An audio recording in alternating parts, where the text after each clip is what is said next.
Holdout mode in full effect for James Cook. We talked about this, walked you through what's likely to happen in this situation. We'll go over all that again. I don't think that we can draw a lot of conclusions right now because players are trying to posture. It's voluntary OTAs. You always want to see a player show up, but messages are sent.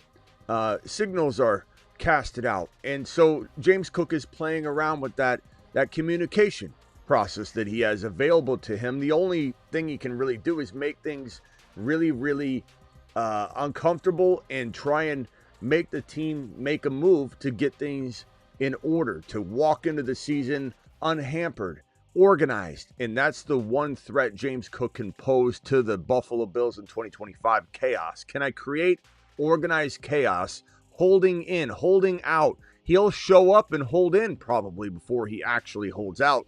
So there's a lot more to come. This is just the very beginning stages of James Cook's holdout, unless the Bills cave and sign him. But I will tell you this: as much as we're going to get on the train of the man of the potential hour, there he is, Ray Davis. Well, there's Karofsky Merritt as well, but Ray Davis, midseason monster. As much as we might get on that train today, and we've conducted it for a while. We're all going to hop on the train, take it for a spin. There's still a very strong likelihood that James Cook does not actually hold out. So let's keep that on top of mind. But let's also understand that holding out creates injuries.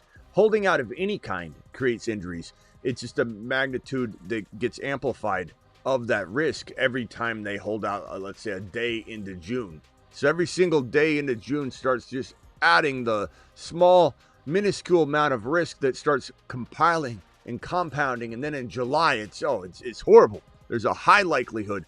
Missing time is awful. It sets you up for injury, especially as an RB. Kyle Pitts was missing from OTAs, voluntary OTAs. Kirk Cousins, as we alluded to earlier, we'll talk more about that as well. And Travis Etienne was not at OTAs, but that was explained later by Liam Cohen as missing a flight, and it's not expected to be related to the saga of does Etienne remain a Jaguar in 2025. It's not Etienne holding out. So just so you know, your boy's going to tell you now before other people tell you differently. That is at least what I have information-wise. The Fantasy Football Show, Monday through Friday, 8 p.m. Eastern. Every single Monday through Friday show begins right now. File on in. Live from the FantasyFootballShow.com studios. It's the Fantasy Football Show. Live! Monday through Friday, 8 p.m. Eastern. Smitty is also live whenever news breaks. From the FantasyFootballShow.com news desk, here is your breaking news.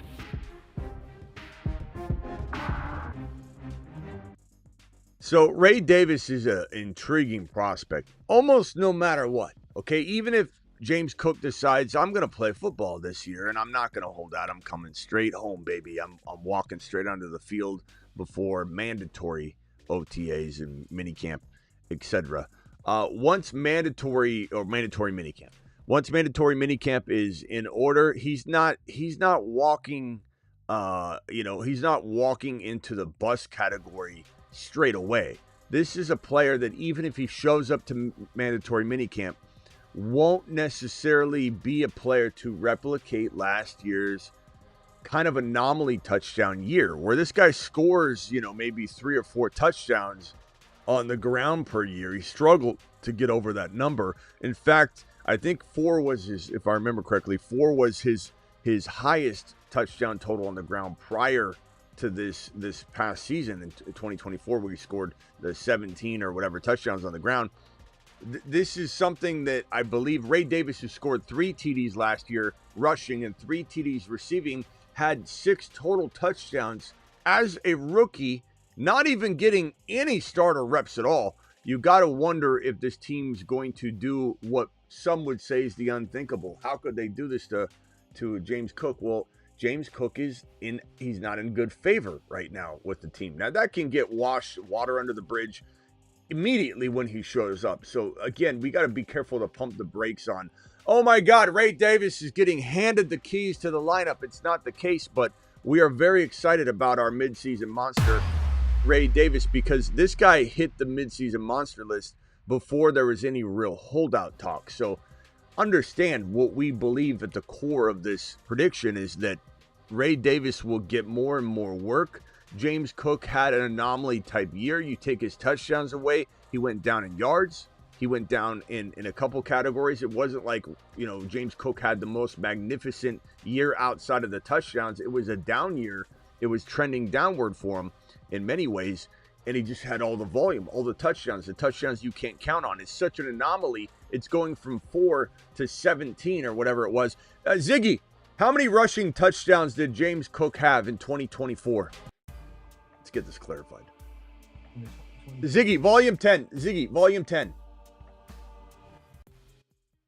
Ziggy, how many rushing touchdowns did James Cook have in 2024? I think it was 16. In the 2024 season, James Cook had 16 rushing touchdowns for the Buffalo Bills. 16. He was ranked first in 2024. Thank you, Ziggy. Off. That is an anomaly. I don't think the Buffalo Bill offense, Denver Broncos are on my mind. You know who's on my mind? RJ Harvey. Let him cook.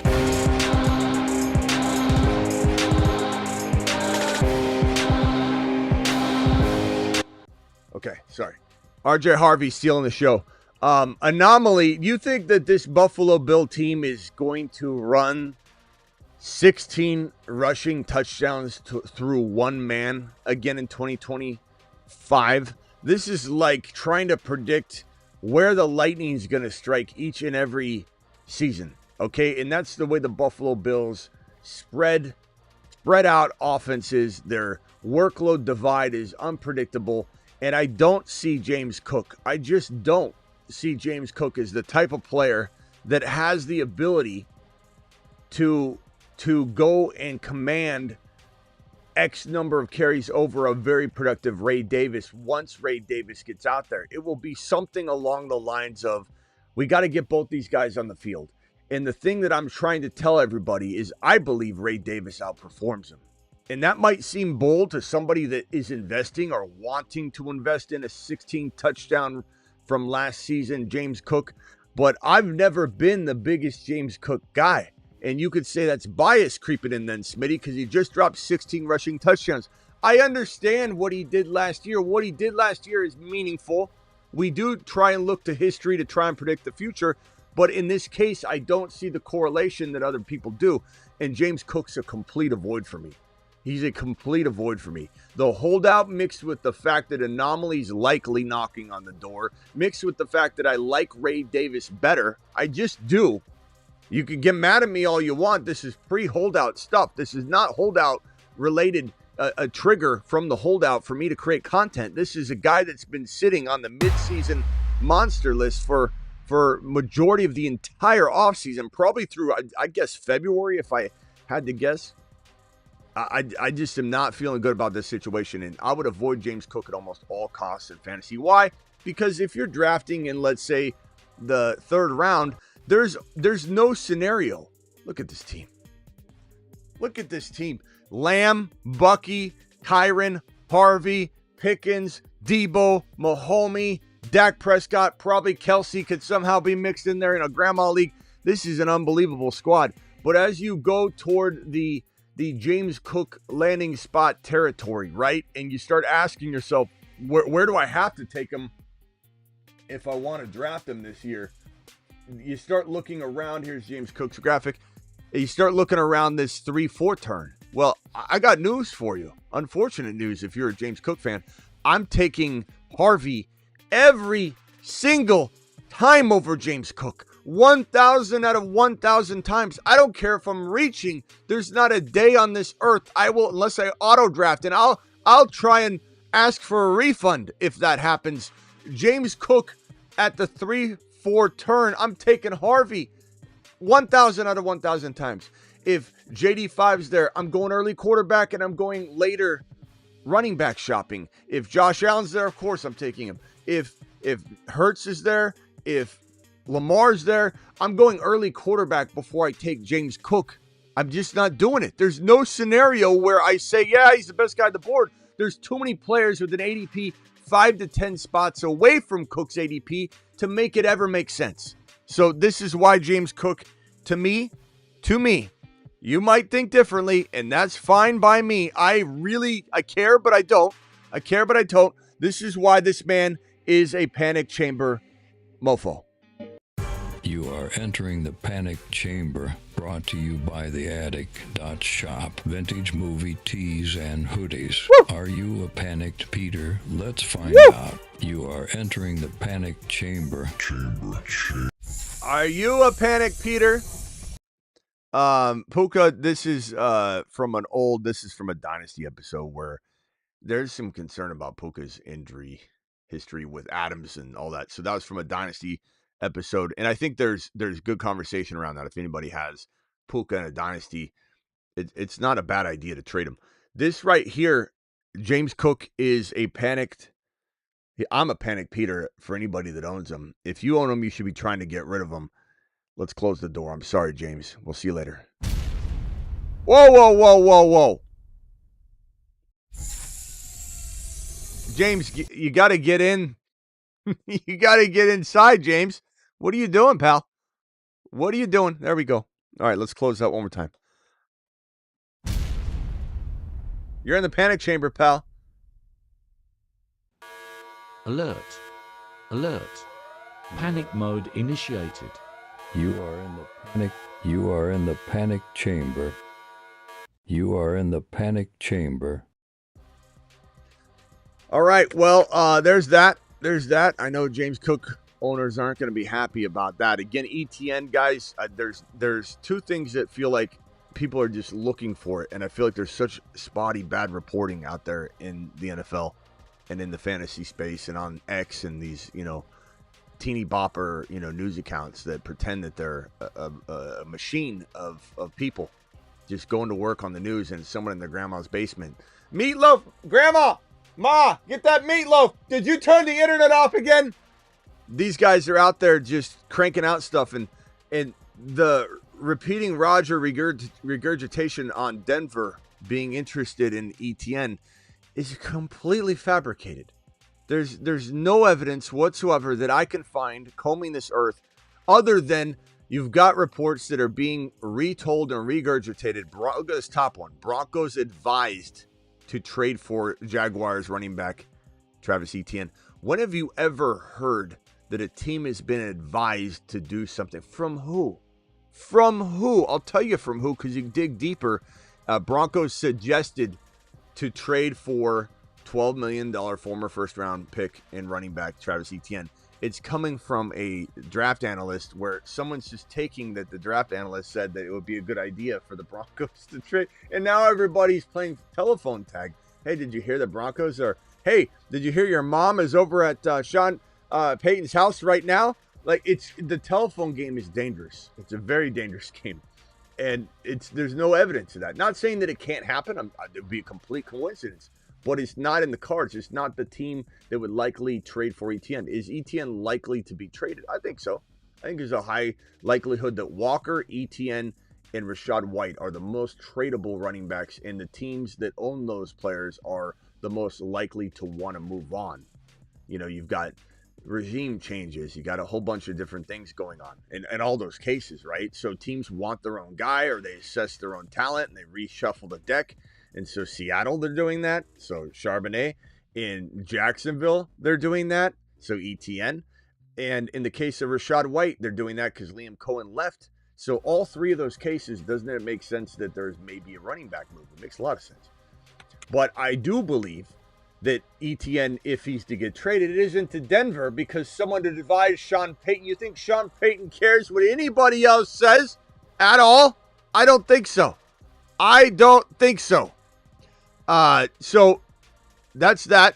There's reports, that have been also extrapolated over the course of the last few months that come from this original report that says that I've talked to multiple people in the league who believe that the new regime in Jacksonville, Liam Cohen, is not that high on Travis Etienne. So that's where it comes from, and now it's been just piggybacked on to the point where it's not even making sense. Now, here's another thing that is wild to me. There's a couple things going on with this man, Stefon Diggs. He's dating Cardi B. And you might say, oh, who cares, Smitty? Let him have a little fun. And I understand that. But I brought this up a couple days ago, a couple weeks ago, maybe a month ago, that think back to a player or actor or anybody in the spotlight of fame that has been dating a bigger person than they are, and especially if it's a problematic person that brings a lot of chaos to the situation, when has it ended well? And the answer is not too many times. There probably is a time or two. But Diggs is dating Cardi B, who's in some of the weirdest drama off the field, obviously, that brings Diggs toward it. And then you got this right here, or The Athletic, and this was thought to maybe be the case, but then what I'm about to say, that Diggs could be reasonably ready for week 4. And some will say, and I've had a lot of people say, Smitty, this was the expectation. It wasn't lately the expectation, because there's footage of him running so aggressively in looking so fine-tuned, which is early because his graft hadn't even fully healed in his ACL. It's one of those things where we'll have to see how that affects him later, because he doesn't tear his ACL or re-tear his ACL now because he went too hardcore on the knee before it was fully healed. You can say, Smitty, are you a doctor? Smitty, don't you think we should trust the doctor and the physical therapist? No. These are the same people that ran Tua Tagovailoa back onto the field repeatedly. These are the same people that said, oh, he didn't get concussed on the field when he stumbled and Tua got carried downfield. And in Miami, Mike let him stay in the game. The trainers let him stay in the game. The doctors let him stay in the game. Let's stop pretending that we don't have the ability to question, or we don't have the ability to do our own research, or we don't have our ability to be better than somebody that does this for a living, especially when you look at it from the outside in and you see everything. Diggs was not ready to be cutting as hard as he was on his knee. When those videos released to him going hardcore left and right, the graft hadn't taken yet. This is like when I said the doctors were wrong, the PT were wrong for running Cam Akers back onto the field the same season he tore his Achilles tendon. Oh, it's a marvel. It looks great. This is a great step for Achilles. No, it wasn't. The Achilles tendon takes so much more time to heal. I said he was going to tear an Achilles, either the same one or through compensation, rip the other one. And what happened? Tore his Achilles tendon. So don't come to me and act like I can't play doctor. I'm not suggesting I am a doctor, but we can play doctor. We can play doctor on this channel. We are fantasy playing doctor. I'd rather have that than be playing fake fantasy, fake fantasy, when you don't know fantasy and you're trying to apply real medical to fantasy. I can learn the medical. You can't learn the fantasy. You can learn the medical. And we have learned the medical over 23, 24 plus years on this channel. Let him cook. So at the end of the day, Diggs is reasonably thought that he could be reasonably be ready for week 4, when it looked like he might be ready earlier. Now he's hanging out with Cardi B. Then a video is released on yesterday or early morning today of him on a boat, on a yacht, with all these ladies surrounding him, and he's just partying up like a rock star. And you could say good on him and leave him alone, let him live his best life. But this is madness on this boat. The video footage of him making all these ladies call him daddy. He's like, call me daddy. You call me daddy. He's making everybody call him daddy. He's handing out weird things. People are trying to zoom in to see what it is. And he's out there just acting like a total rock star on tour that's lost control and everybody's worried about him. That's the vibe he's giving out. You can say, oh, he's living his best life. That's one thing. But right now, in the hands of Cardi B, at the direction of Cardi B, who's involved in some of the craziest chaos and accusations of this and that, not saying any are true or not true. I'm not going to go into that. But he's being involved in some of the weirdest stuff probably off the field now. He's attached to a person that's very controversial inside an industry that's got a lot of negative stuff going on. So something tells me that you can add 1 + 1 and get even 3 or 4 when you try and calculate, is he going to be mentally where he needs to be? Coming off of a knee injury, learning a new offense, trying to build rapport with his quarterback and bring a, hey, is your head on straight? Are you doing okay? What's going on in your personal life type of thing to this situation. Kyle Williams is going to the moon, maybe going to Mars. To Mars! Kyle Williams, the rookie wide receiver, is going to have a 4-week head start, at least, because could reasonably be ready for week 4. While people say that was the expectation may have been months ago for week 4. Now it's reasonably. Reasonably is like when your dad, when you say reasonably, or maybe, or we could, that's like your dad saying, hey son, when I get home from work today, he's all fired up in the morning. Dad's got his coffee, pats his son on the back and says, boy, we're going to go play ball when I get home. We'll probably play ball and get ice cream, I think, when I get home. The odds of Diggs being ready for week 4 when he's reasonably ready is about the same odds as your pop came home and actually got you ice cream and played ball, because by the time he got home, he was way too tired. This is like that situation. I don't want any part of Diggs. I've been saying earlier, weeks and weeks ago, I don't want any part of him. Then I admit, the last couple weeks, just the footage of him running around looking good, I thought, maybe I'll take a couple best ball shares. Now I'd rather have Kyle Williams, who plays the entire season. I want no part of this game, this head game mess that Diggs is going to bring to the table with that Cardi B situation. This right here, according to this report, the Bears are looking for QB Caleb Williams to improve his body language and other fine nuances. According to Albert Breer, this is not some, weird report picked up by it is coming from Albert Breer. On the former, while the coaches understood the beating he took, they showed film to emphasize how he'd be slow to pull himself off the ground. Williams is eager to make these changes. And it is true. Williams was constantly doing the weirdest things, laying on the bench like that, laying on the ground as if he was knocked out, acting like his team was failing him, at the podium doing things that are not leadership type material, not leadership qualities at all. Like, hey, have you ever lost like this? I've never been a part of losing. So I forget what the quote was, where he said, let me see if Kruger knows the quote of what he said. Let's see if Kruger can help us on this one. It was something about I've never lost before, so this is all new to me. And something about his teammates helping him. Let's see if I can get Kruger on the line. Kruger, where are you? Hey, Kruger, do you remember the quote that Caleb Williams said about losing and that he wasn't used to losing? Can you recite that quote? Yeah, I remember that. Caleb Williams once said something along the lines of, I'm not used to losing. Losing isn't something that's been a part of my career, and I don't accept it easily. It was a reflection of how competitive he is and how much he hates losing. And the thing about it, and I'm not saying that some of that isn't normal, but the way he worded it was very, very bad. The optics were bad. So what the coaching staff's trying to say is, Caleb, you look like you're blaming the team and trying to step above them. And that's how Caleb does it. That's how he's not good. He's not good in those situations. He's got to work on a lot of leadership stuff, a lot of it. And that's what they're meeting with him about. Like, he's just like, yeah, I'm not used to losing. And the way he said it made it look like he was leaving all of his teammates under the bus. So anyway, Caleb Williams got to work on that laying down stuff. This is bad. Tyreek Hill says Travis Hunter will be trash, aka another word he used than that.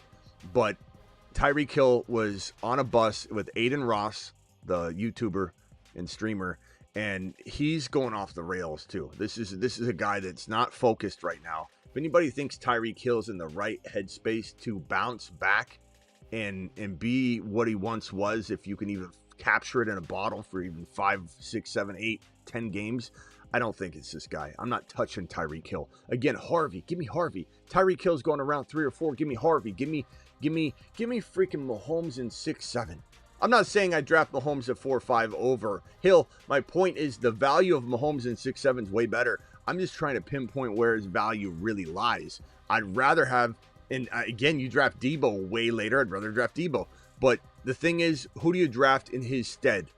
If you're going to go after Debo, I draft Travis Hunter. I draft the man he's calling trash over him. Give me Travis Hunter around 4 and give me Tyreek Hill nowhere near it. Nowhere near it. Let him cook.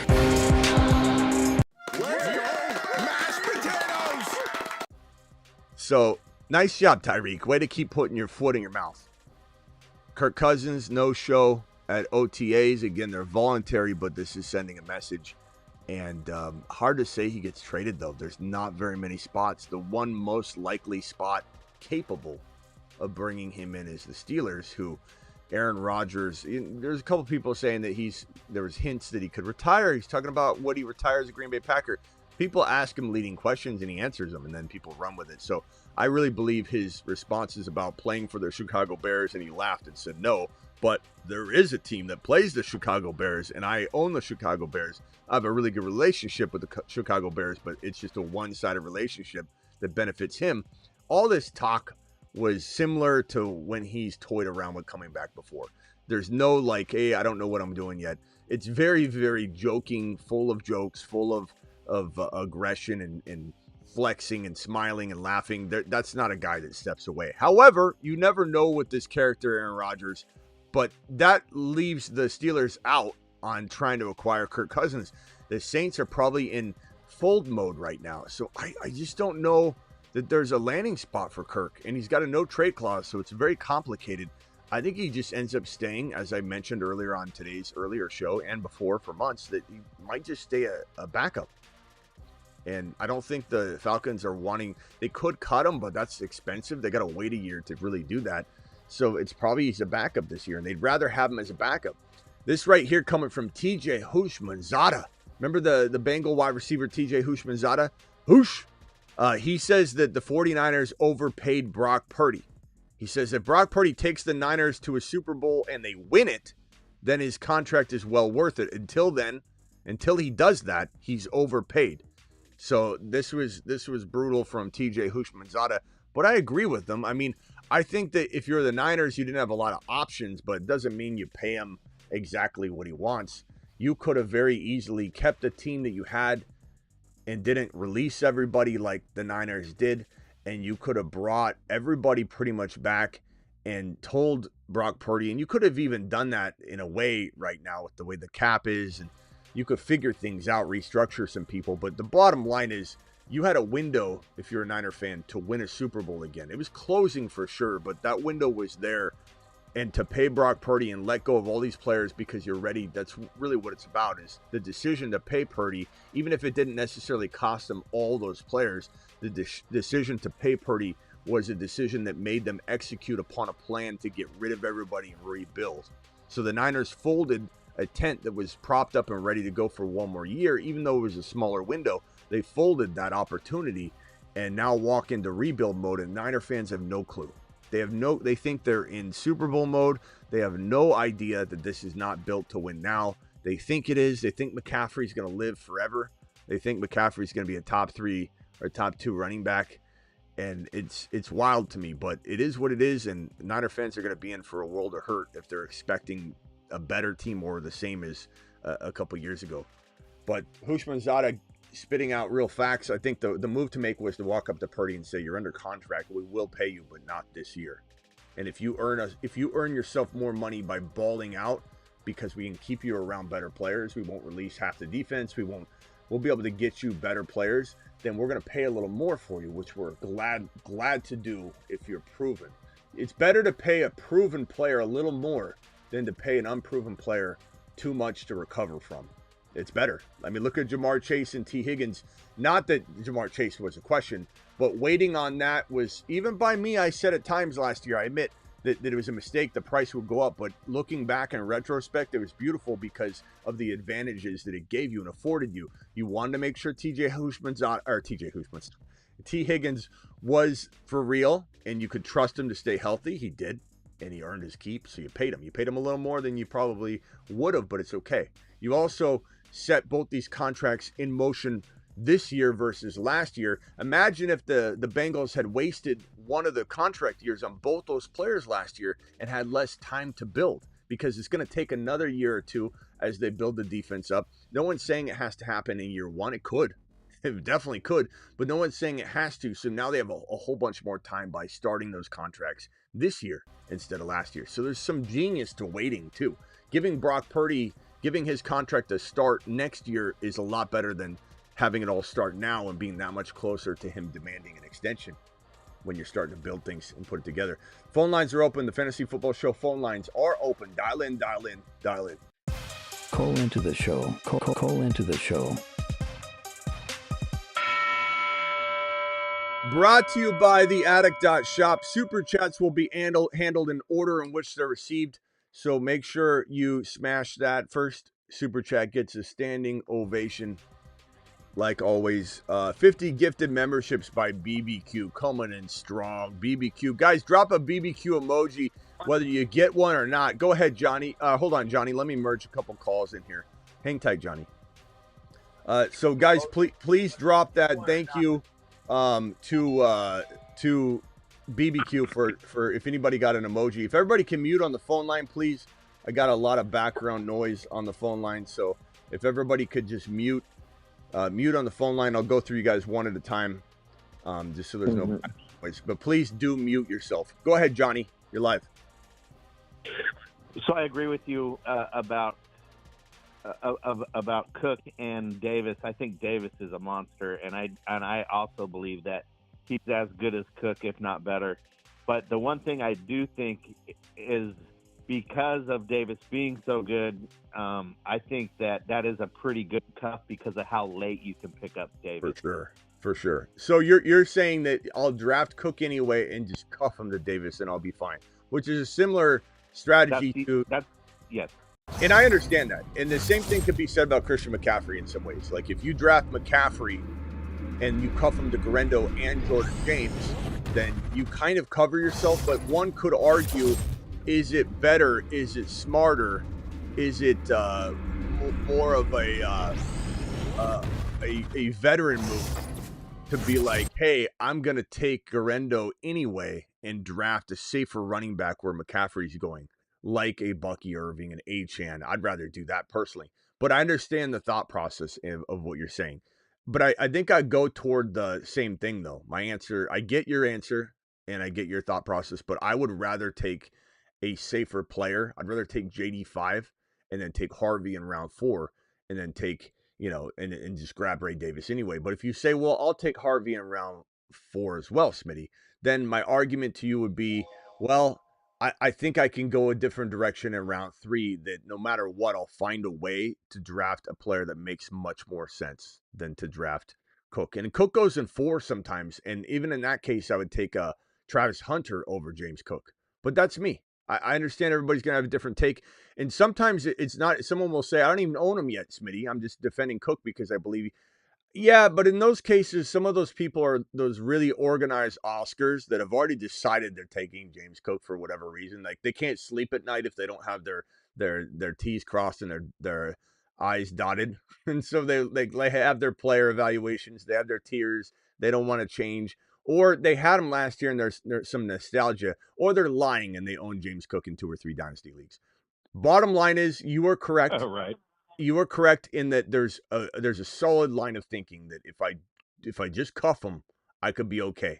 I understand that. But if my ultimate expectation is that he disappoints, I'm going to have the best of both worlds by having Ray Davis, who is a big time sleeper of this channel, and have a better player that I think won't have the regression in touchdowns and the inconsistency that I think is just waiting for him. But it's a good question. It's a good topic though, Johnny. Yeah. I think so. All right. And yeah. I think that if you were to go ahead. Oh no, go one more and then I'm gonna put you on mute. You don't have to hang up, but go ahead, one more. Okay. I think because there's so many different drafts that we're all in, I think we're doing best ball drafts and these drafts. It's just sometimes you want to switch it up a little bit, and then also some of these things are just unpredictable, and people start taking a bunch of stuff. So I think some of them are unpredictable, but are they really unpredictable as much as they are?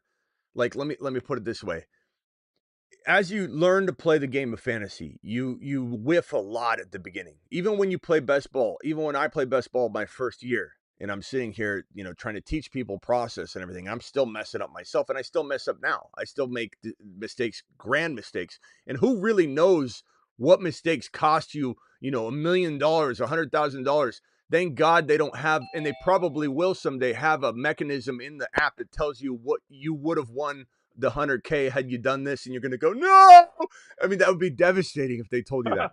But we all make mistakes all the time, and we still do. But in best ball, I always tell people, everything about becoming a good fantasy owner is trying to trust what gut instincts you have and what gut instincts you shouldn't trust, what pieces of news you should trust, what stats you should trust. It's all a judgment, and you learn to be good at those small decisions. Like, hey, we saw McCaffrey get injured last year. He's been injured in the past, and now we got to make a judgment call on whether he's likely to get injured again.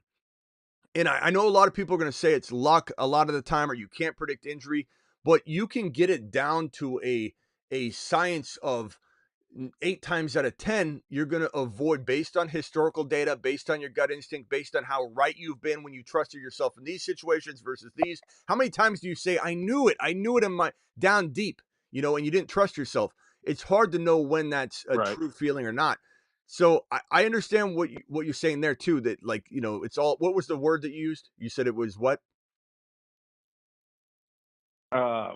Unpredictable. Unpredictable. I think it is, but everything's unpredictable. So it's trying to be as accurate as you possibly can be. And I think that's why, let's be honest, there's a guy in your league, hopefully it's one of you. There's a guy in your league that wins almost every year.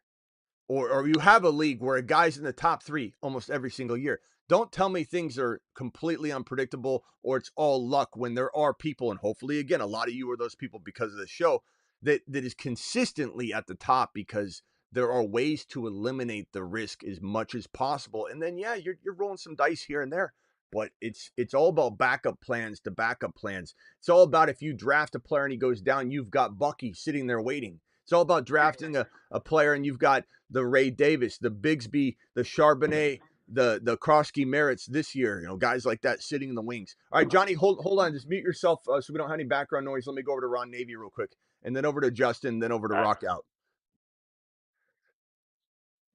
Go ahead, Ron Navy. You're live. Hey, Smitty, what's going on? Yo. I tried to call him earlier, but that's because I got done listening to the show that you were on, and that was pretty awesome. I like that. I love that. Nice. And then I hit your earlier show by accident, so I thought it was live. So I'm calling in to that show, and you're not even done with your monologue on this. You're show. here now. You're here now. That's fine. Hey, what do you think about James Cook? Is James Cook gonna hold out? How long will he hold out? Will he hold in? Which means he shows up in stretches and doesn't hold out and get fined. It's the new way to hold out. You just show up when you're about to get fined, then you convert your holdout into a hold in, and you just show up, but you don't do anything. What's your expectation with James Cook, and do you like Ray Davis?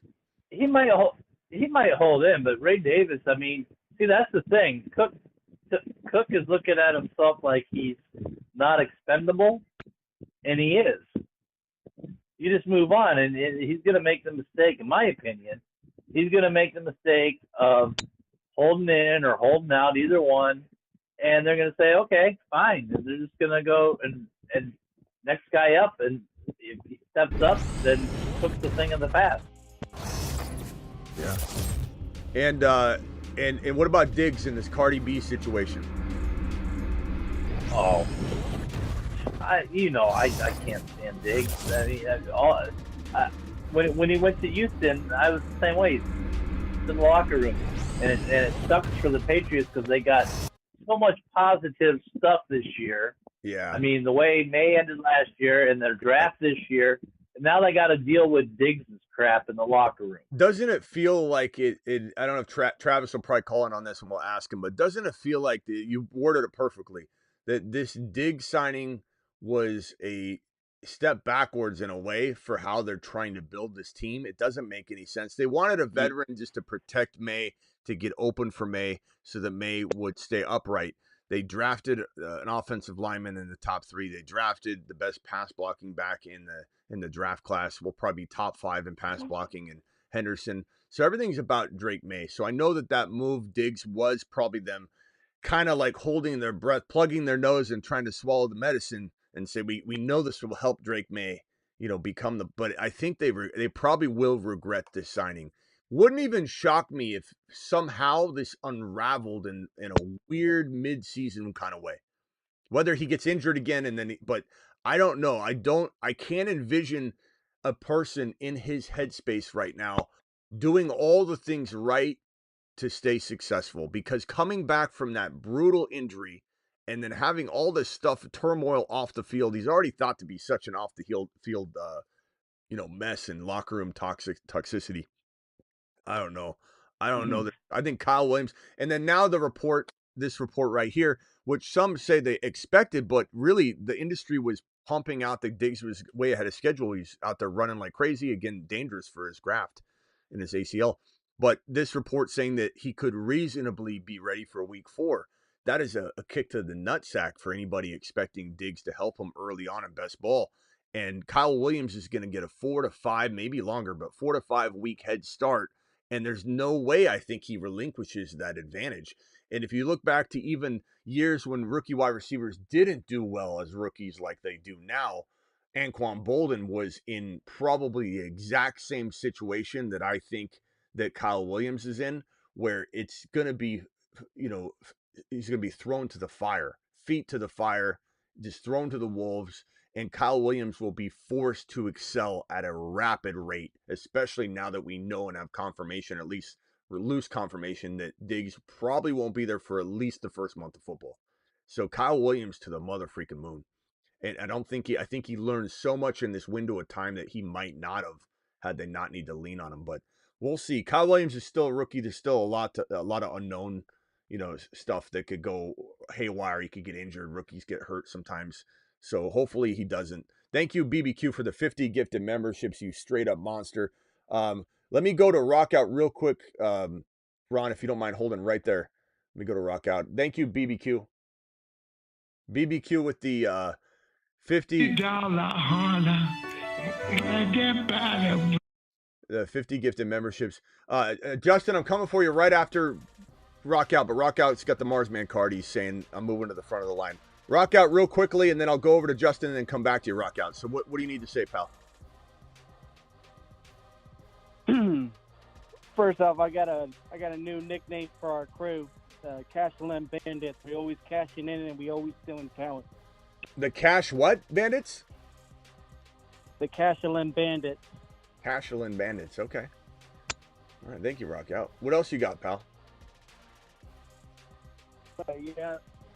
As far as Diggs, I've been drafting Kyle Williams left and right, and I think he'll take over by the time Diggs even comes back, or if he comes back healthy, and basically run with it. And then when it comes to Cook, you think he's like top level, like he's that guy? He's not that guy. They had Singletary, they had Cook, and then they can have Ray Davis and keep going. Yeah, I hear you, bro. And now we got New Age Outlaw. Andy dropped 10 gifted memberships. Oh, Andy dropped 20 gifted memberships, and then another 10. I assumed it was New Age Outlaw because from far away they're little tiny. When I have it on my little screen here, it looked like the same avatar. So Andy dropping 20 and 10, 30 gifted memberships. That's over 20, so we'll give you that the highest, any shout out we can. $50. Give me $50. And man, BBQ is just a monster. $50. BBQ. Please thank Andy and BBQ. Did I just end the phone call? I'm sorry, guys. Call back in. Somehow the phone lines are always chaotic. I'm sorry.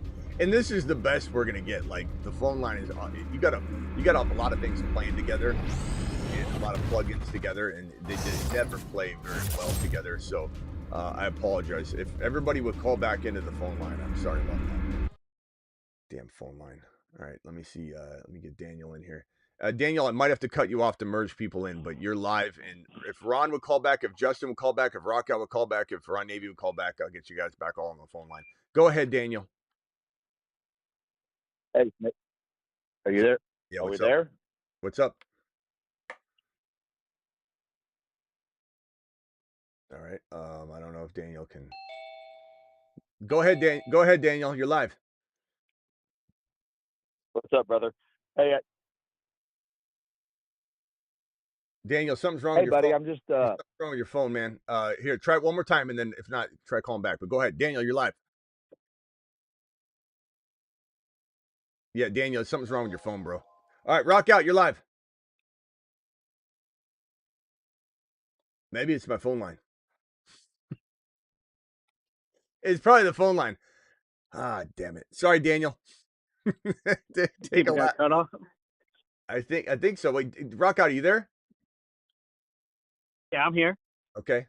So you're anyone else there? You're good. Okay, maybe it is good. Let me add everybody else. Hold on one second.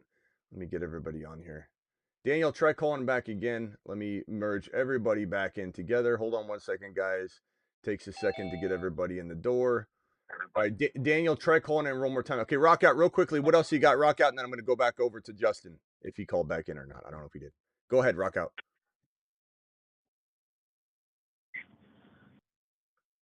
When it comes to Cook, if he does a hold in and basically waits the whole camp, he'll basically be barbecued because Ray Davis will basically take his job. Let's see. We'll see how long he holds in.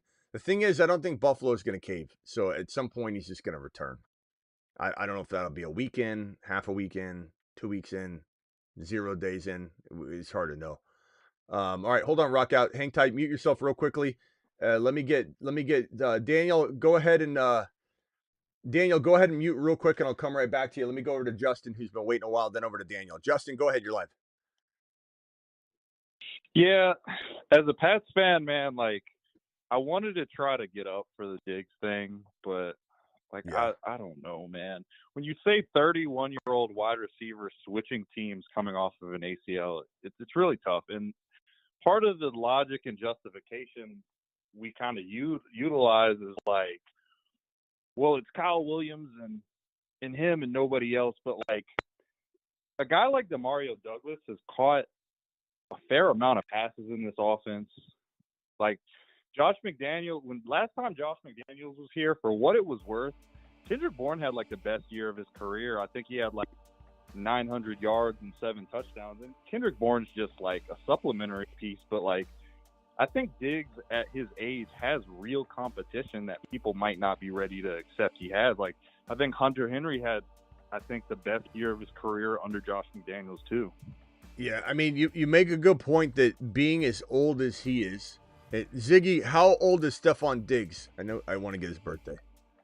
Stefon Diggs is 31 years old. Born November 29th. So he turns 32. It's December 31st. Yeah, he turns 32 during the mother freaking season. So, I mean, that in addition, moving teams is never easy for a wide receiver. On top of the ACL, on top of the Cardi B situation. I mean, that's just brutal.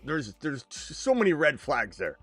And so, yeah, I mean, Kyle Williams, Kyle Will, you've got Hendy, who's also going to catch probably 60 to 70 passes.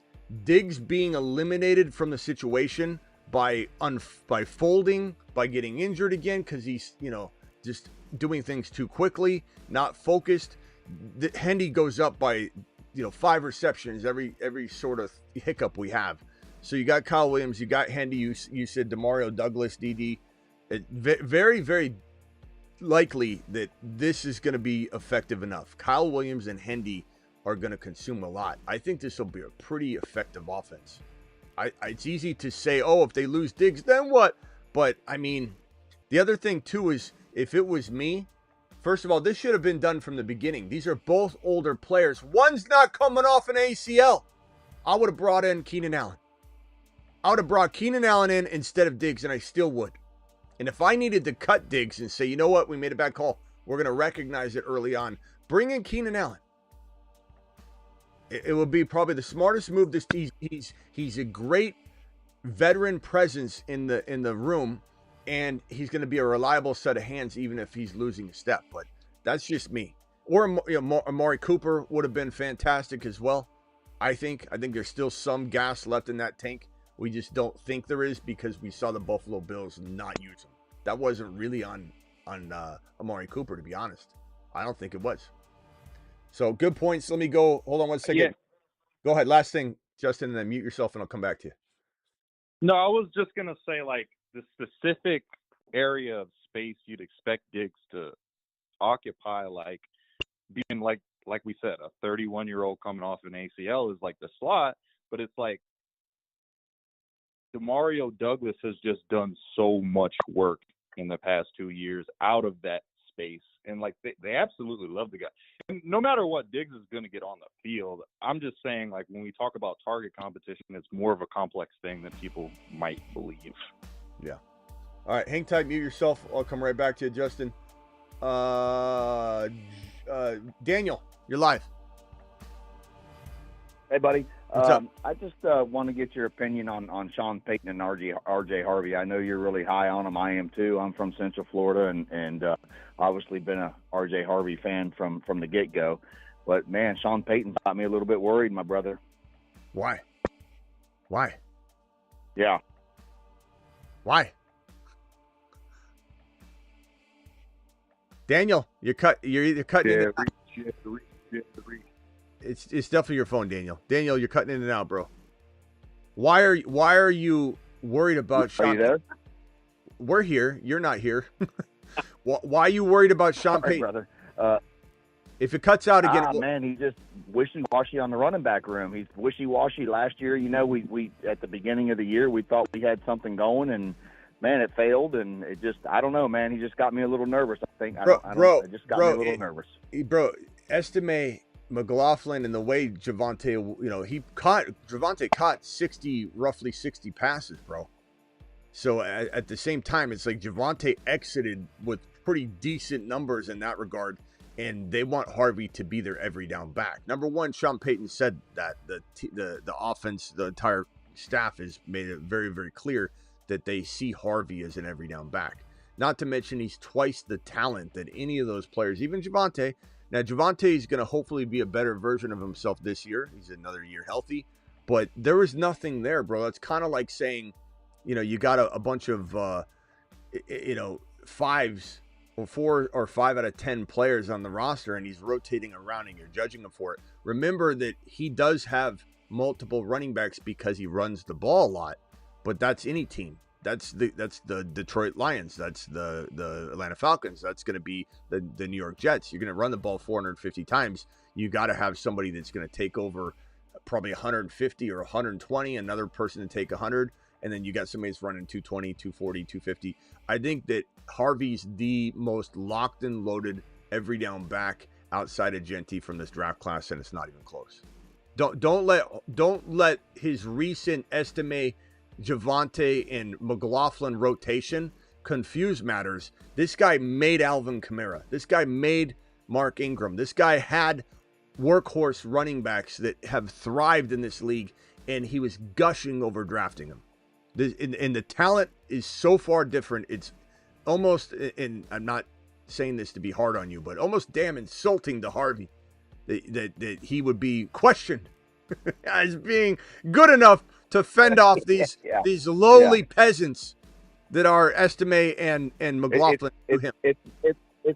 It's not his talent. It's Sean Payton that makes me nervous. I but know Sean RJ Payton Harvey, has had more. Sean Payton just makes me nervous. But Sean Payton's had more success doing good for you in terms of running back production than not. You're talking about last year.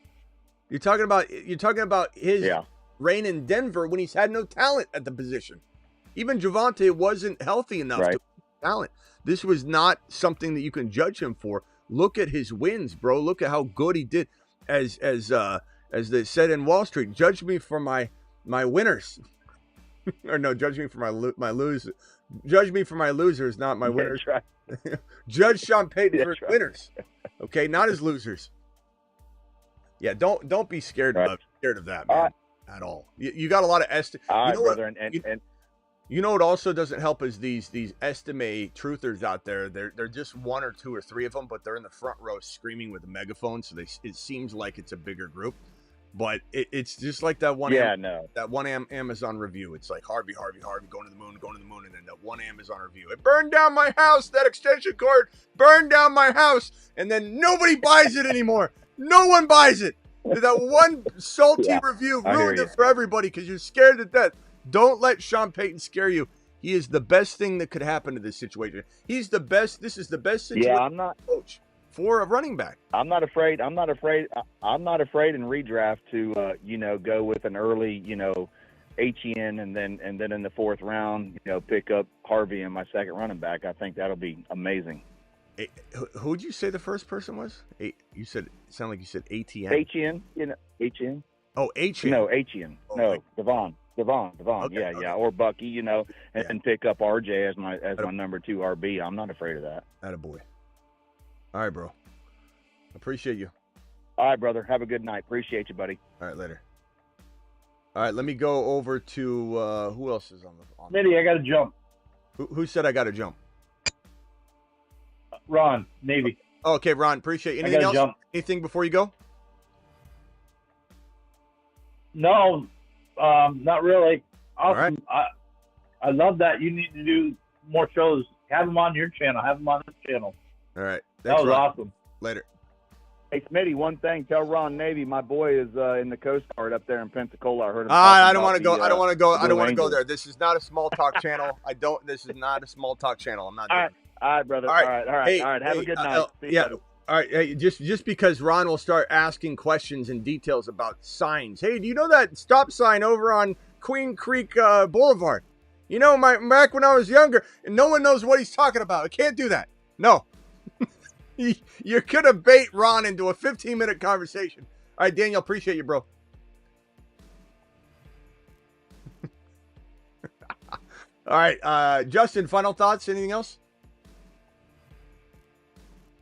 So my thing with James Cook, because I do grab a lot of Ray Davis, but sometimes when he falls to Daniel. 46 or 47, I think to myself, I'm like, the Bills generally kind of pay their players, Like, what if in 2 weeks they just pay the guy? They could. They could. Like, that's what I alluded to. Another road out. Go ahead. Because the injury concerns are very real that you're kind of talking about. But, last offseason, I felt like the fantasy world kind of just said, James Cook, he can't score any touchdowns. Then all he did was score a touchdown, and it's not sustainable. I agree with your thing that it's not sustainable, but, I don't know, man. I just can't, just completely black out James Cook. Maybe I have to just, turn off the running back section of the queue. If you when I'm feel around him, if you feel that way, just cuff him to Ray Davis, and that could be the one draft you play around with the backfield. But I'm just telling you, me personally, some of those logical takes make sense, and some of them don't. Example would be, I don't know, from an early draft perspective. There's only a couple guys I avoid. Derrick Henry doesn't have the backup that we want him to have. We love Keaton Mitchell, but we don't even know where he's at right now in the pecking order and his health. But hopefully he gets back in the saddle. We love Keaton Mitchell. He's such an HN, 2.0. But I think, McCaffrey is the only other example. James Cook and McCaffrey, you could say Walker and Sharps too, but that's almost a little further down too. I would say that you can make arguments that drafting McCaffrey with Garendo and Jordan James is okay, but especially in best ball. But where you're going to find an argument with me, a strong one, is if you can't house all three running backs. If you say, well, who can hold all three running backs, Smitty? Jordan James and Garendo and Christian McCaffrey? Did this guy just recommend draft three running backs? Then don't draft McCaffrey in that league. That's a league that you can't play the game in because The problem is we all know that if your life was on the line and you had to say how many starts Jordan James gets, it's probably going to be more than one, right? If you could say it's just the way that the nature of that offense, the pre-snap motions, the pulling, the mismatches and blocking that create so much havoc and injury in that running stable. It's not sheer luck that those running backs get injured in that running back room in San Francisco year after year after year. It is the system. It is not only the system and the coach, it's the type of system and the matchups that these running backs, and you have a tight end blocking a linebacker. Like, it's just the way that it ends up happening. A running back blocking a linebacker. There's so much movement that things are chaotic and guys get injured. They get smashed to pieces, and then Shanahan runs them into the ground. Same, like Cook is not the same, but Cook is, as you said, it's not sustainable to say he went down in yards. He went down in yards. He had many categories dip down, and the only reason Cook didn't have a disappointing season is because he went from 4 TDs to 16. And his highest total ever was 4, and he hasn't played a long time, but Ray Davis scored 3 last year. Ray Davis scored 6 total touchdowns last year. He was only 10 off. He was 10 off of James Cook, and he didn't start at all. So I don't know. I just think that you're going to also have the Buffalo Bills never be the same from year to year. How they move the ball around, how they score their touchdowns, how many are going to be passing. They struggled to have an identity in the receiving game last year. Not suggesting things are that much better. They didn't do anything that they should have done. It's maddening. It's maddening that they don't go get a damn receiver. You know, and I like Keon Coleman. I'm very hopeful, but they obviously didn't develop him. Maybe he just needed a year, and that's the way Josh Allen operates. So Keon Coleman, Shakir, maybe Kincaid takes a step forward. They might throw more this year. And if they do that, they're going to run less. It's going to be a lot of Josh Allen, but I trust it. I trust James Cook 0 when you have Harvey, Hendy, JD5, Travis Hunter. All those guys are around Cook's ADP. 0 times am I drafting James Cook. And if I'm wrong, I'm not even wrong, because the guy I get might be just as good but safer. So how am I making a mistake? Even if Cook thrives, and he's not going to score 16 again, but let's say he scores 11 touchdowns on the ground, 1 receiving, he has 12 total touchdowns, he has 1,400 total yards. He earned his ADP very easily in the 3rd, 4th round. But who's to say my safer player didn't also or outscore him? So you're never going to get me to admit I was even wrong on this because I avoided the landmines. You might skate through and not hit a landmine. Maybe. If you're lucky. Yeah, I mean, I definitely agree with it, especially with, like, Jaden Daniels and Jalen Hurts, especially because that archetype produces, like, a 25 overall player and underdog like no other. But I'm not going to hold you up too much longer on the line. I'll let you go to the next person. Appreciate you, buddy. All right, later, bro. All right, who do we got next? Who do we have next? Bruce. Bruce is loose. Smitty. Any super chats to get immediate attention, by the way. Go ahead. Yep. From a football perspective, who is more likely, you think, to destroy with their actions, Caleb or Diggs? Destroy their what? Like their teams. Oh, I mean, Diggs, because Caleb's going to be given many chances, and Caleb is as bad as I think Caleb is in a lot of ways. I'm not saying he doesn't have an arm. I'm not saying he doesn't have, in some ways, a cannon attached to his shoulder. But he definitely has mobility. He has the scrambling, ability. But he's not he's trying his best. He's just an awkward, quirky player that makes it hard for me to see leadership in him, and even his own team, even his own coach, even his own staff, is making that kind of abundantly clear that they need him to work on all of these presentations that he puts out on the field and at the podium, and just the odd things he says is just not the makings of a leader. Like, who wants to follow a guy that's laying all over the field and the bench like this? Like he's at some, slumber party. What's he doing? What's he doing? It's just odd. These are such odd behaviors for a leader.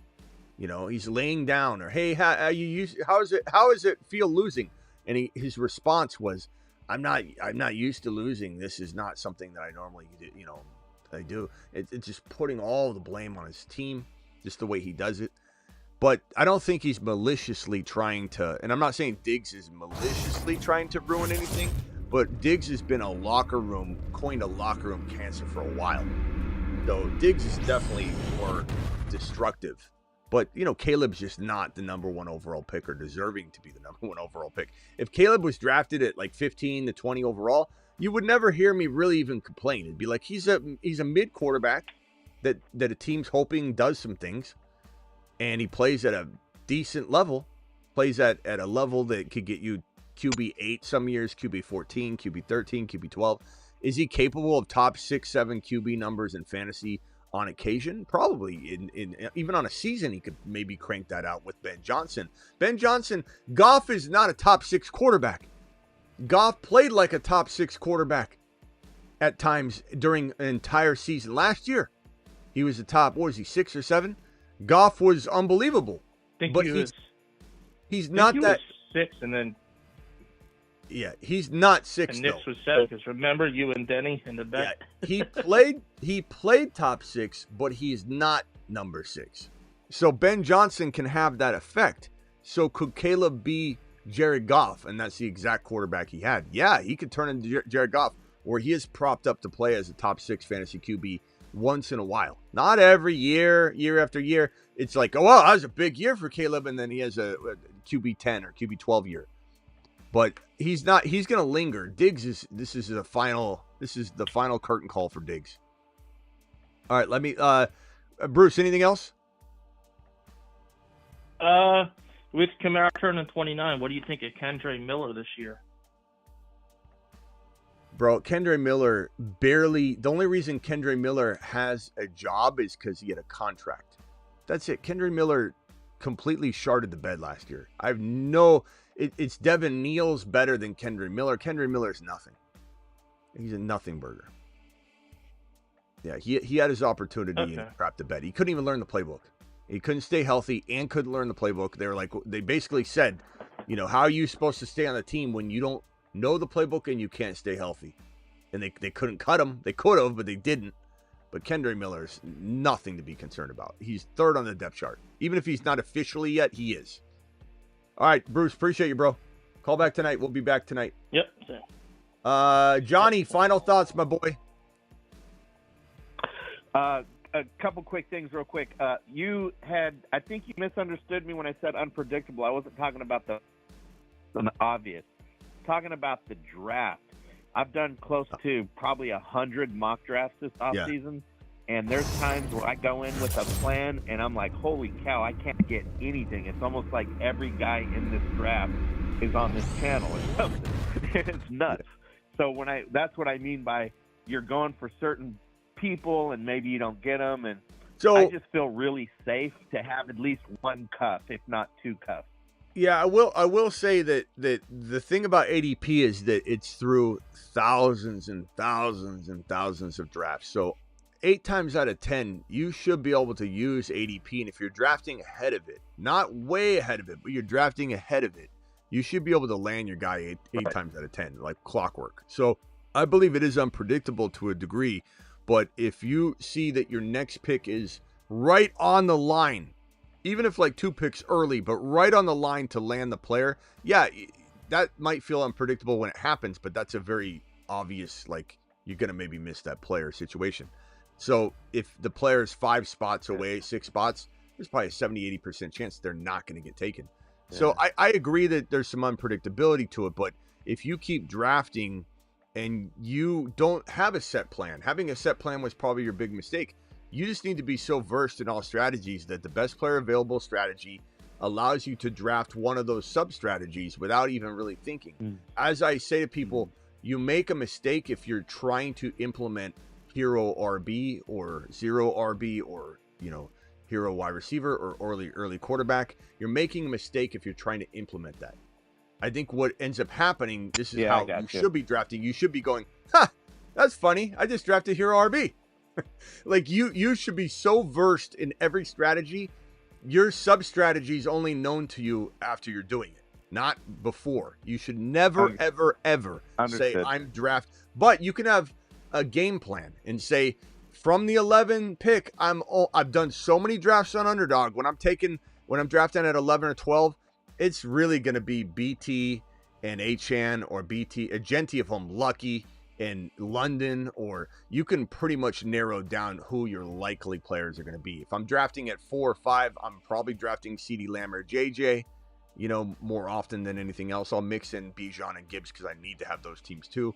But I'm drafting Bucky in the middle of 2 a lot. I'm drafting, Breece Hall in 4 quite a bit, and I'm planning on it, when I see him there. So there's reasons to be, ready for something, but a lot of those come from experience of drafting hundreds of times. So I know what I'm going to, end up seeing, but definitely don't plan anything. It can be a disaster. I hate when people say to me, I'm going to go RB, Smitty. What do you think of that? I'm like, no, maybe if the best player available is RB, Right. but you can't leave meat on the bone. It's kind of like, I always liken it to a chessboard. It's kind of like saying I'm going to go, rook to, whatever square in the middle of the board, 4 moves from now. I'm going to do that. No matter what, I'm going to do that. Really? Like it might be a good move based on your projection, but you're just going to, no matter what, move that rook to the center of the board, even if everything goes in this direction. That's what deploying a running back, no matter what strategy is. I don't care if it works well. It may have worked well last year because best player available kind of allowed it to happen naturally. But if you force something, it's not a good idea. But anyway. Yeah, I get you. What else My you got? last thing I want to ask you, Smitty, is you have Trey Benson ahead of James Conner. James Conner 42, Trey Benson 28. Do you think that Trey Benson's going to start and Connor's going to take a back seat? Because he finished top 10 fantasy back I don't last think year. Benson will start. This comes down to I'm forced to, on rankings, make injury predictions and declines and unfoldings. I know people don't like when I did my running back ranking video yesterday, 3 days ago, whatever it was. People didn't like that Henry and CMC were not in the top, like 8 or 10. I mean, what am I supposed to say to that? Oh, well, because everybody else has them. Actually, I think we had Barkley at 4, but I gave some caveats to that, saying that I'm kind of trying to avoid Barkley at 4 when I can draft around it slightly. But at the end of the day, I've got to make assumptions and predictions. And if I don't make Judkins the number 10 running back and I make him 14 and people are like, why? He's so good. It's because I'm making assumptions about Dylan Sampson. And if I'm going to say that Connor is because of last year going to rank ahead of Benson at the end of the year, that's boring, mundane type stuff. I really believe Benson at some point will take over. Connor's been injured every year except for last year. He always gets banged up, and he didn't last year. Maybe he turned over a new leaf. Maybe he got Frank Gore's recipe. Frank Gore was injured all the time, and then at the end of his career, he never got hurt. Maybe Connor does the same thing, but I do know Connor is getting older and older and older every day he lives on this earth. He prolonged his lifespan last year in remarkable fashion, but I think we saw Benson come on strong, and he started to rip off, not on the total of the year, 5 yards per carry. I don't know if there's that background noise. Rockout, can you mute yourself if you could real quick? There was an unleashing of Benson quietly, and he was ripping off 5 yards per carry during certain sections of the season. And so it was fun to watch, and I think it's just a harbinger of things to come. But there's no guarantee or science behind this, bro. It's me predicting Benson to get into the lineup. And if it doesn't happen, then of course Connor will outscore him. All right, Johnny, appreciate you, bro. Okay. Call him tonight. We'll be live doing a draft and some sort of topic later, bro. Rock out. Final thoughts. And then I got to get to BBQ's 2 super chats because he's a monster. Stock on the rise. Go ahead, Rock out. Close it out on the phone line. Can I give you one of my teams I just did? Sure. All right, Patrick Mahomes, Penix, Stafford, running back, JT, Harvey, Scatterboo, Charbonnet, Rendo, Merritt, wide receiver, Jefferson, Wilson, Devontae Smith, Olave, Kyle Williams, Michael Wilson, tight end, Kelsey, Schultz, and Ferguson. I like it, bro. Nice. Olave is going to be interesting, how that helps you or hurts you, or it won't even hurt you because the value was late, but how it could help you if he ended up delivering. All right, rock out. Anything else? I got him like behind ADP. Yeah. Anything else? I'll see you tonight. I'll catch you later. All right, later. Rock out to the moon. Appreciate you, bro.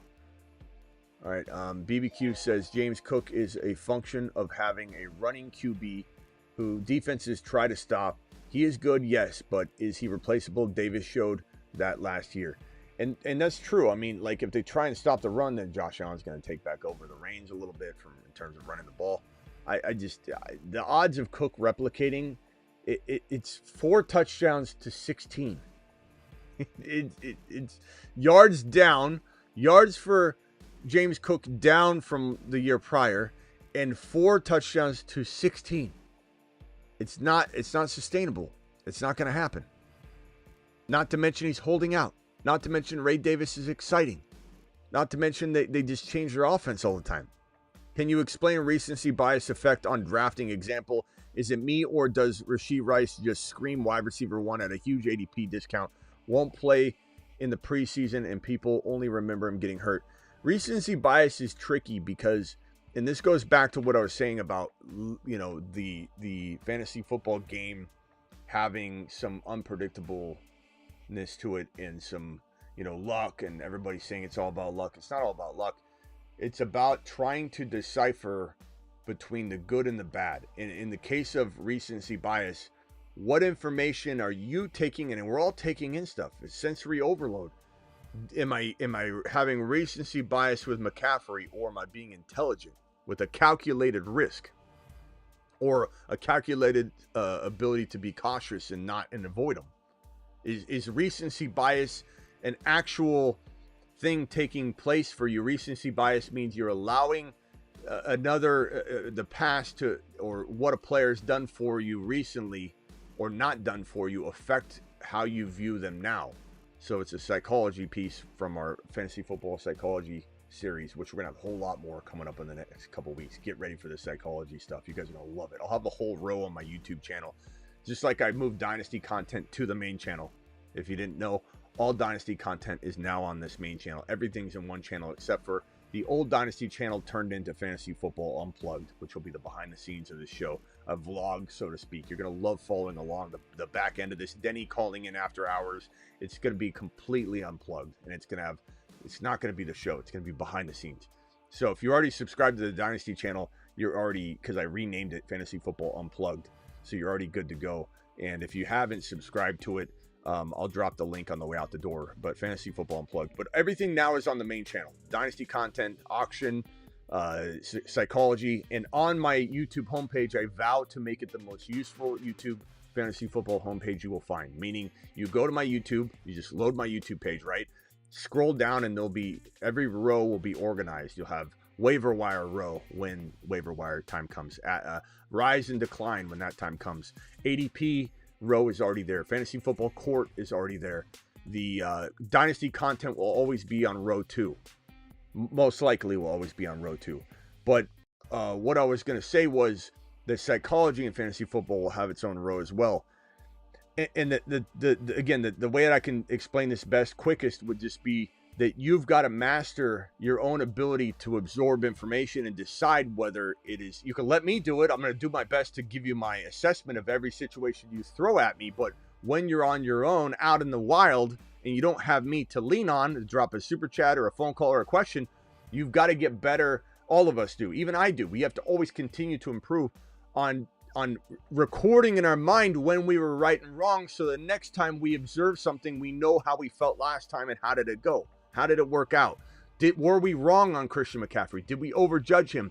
Is recency bias on McCaffrey making us run away from Derrick Henry when he's proving that he can continue to do it? Or are you just being smart and logical? In the case of Rashee Rice, recency bias is certainly in effect. Just like recency bias is in effect for James Cook. Oh, they score a lot of touchdowns. He looks great. This is one I would avoid. Recency bias is not helping you in this situation.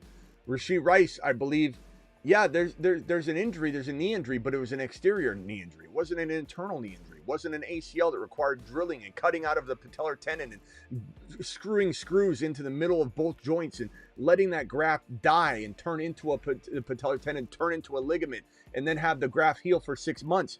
Then put weight on it. Then start to strengthen the quad, which has atrophy. We're talking about you tear your LCL and you're doing rehab immediately. This is not the same thing. The recency bias of other knee injuries is a great example of why people are down on Rice and they don't even know what time it is in regards to what knee injury he had. Rice is top 5 wide receiver material written all over him. The only thing we have to be worried about, the recency bias, for good or bad, of how much we love Worthy below or above Rashee Rice. All I know is Patrick Mahomes is going to cook. Let him cook.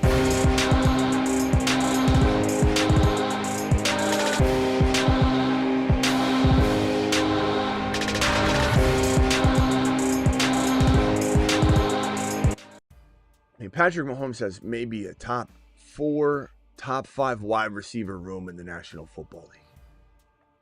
Rashee Rice, Worthy, Kelsey's still in the mix. You want to throw Kelsey out the window, then that just means Gray's going to do a lot better. So whatever you want to do. But this trio of Kelsey, who lost 20 pounds, probably still does pretty well. He was still a top 5 tight end last year. And he still could be a top 5 or 6 tight end this year. So Kelsey, Worthy, and Rice, and Hollywood Brown, and Brashard Smith, who's probably... This spot right in the middle could be Brashard Smith. This guy's a receiver. Converted receiver to running back. Maybe they turn him into a receiver or a wide back.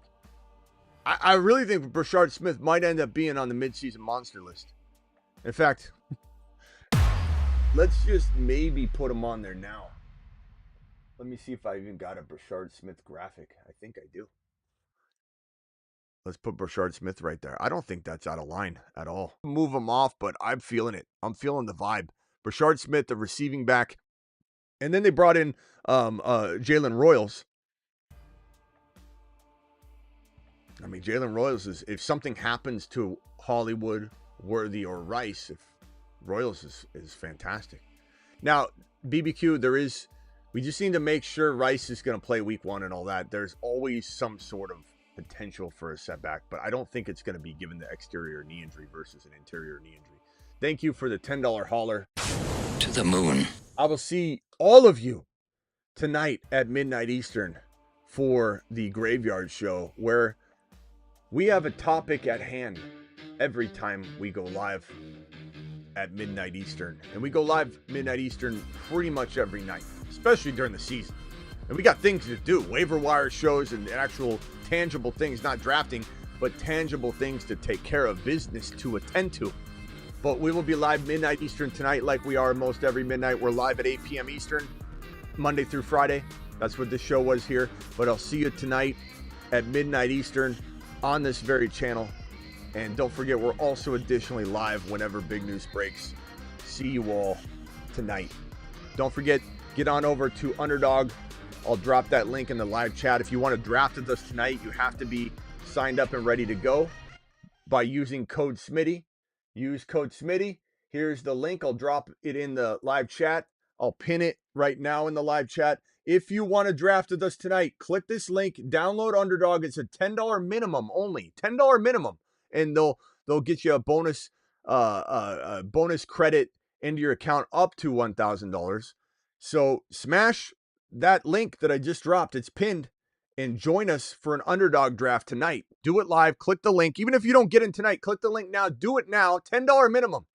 And take advantage of this up to $1,000 in bonus cash, depending on your deposit. Take advantage of this now before that goes away, and just be ready for the next time that we go live. See you all tonight on the channel, midnight Eastern.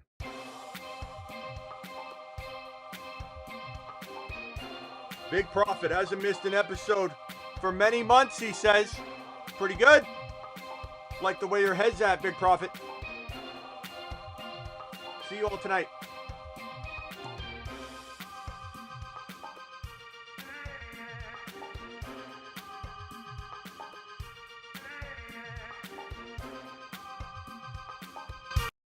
He's BTJ.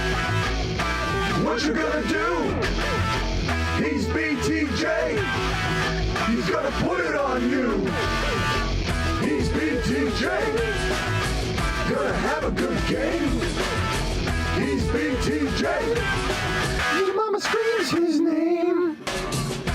BTJ is going to put it on you. There's not a single thing that you can do. BTJ is going to put it on you. There's not a single thing that you can do. Got him.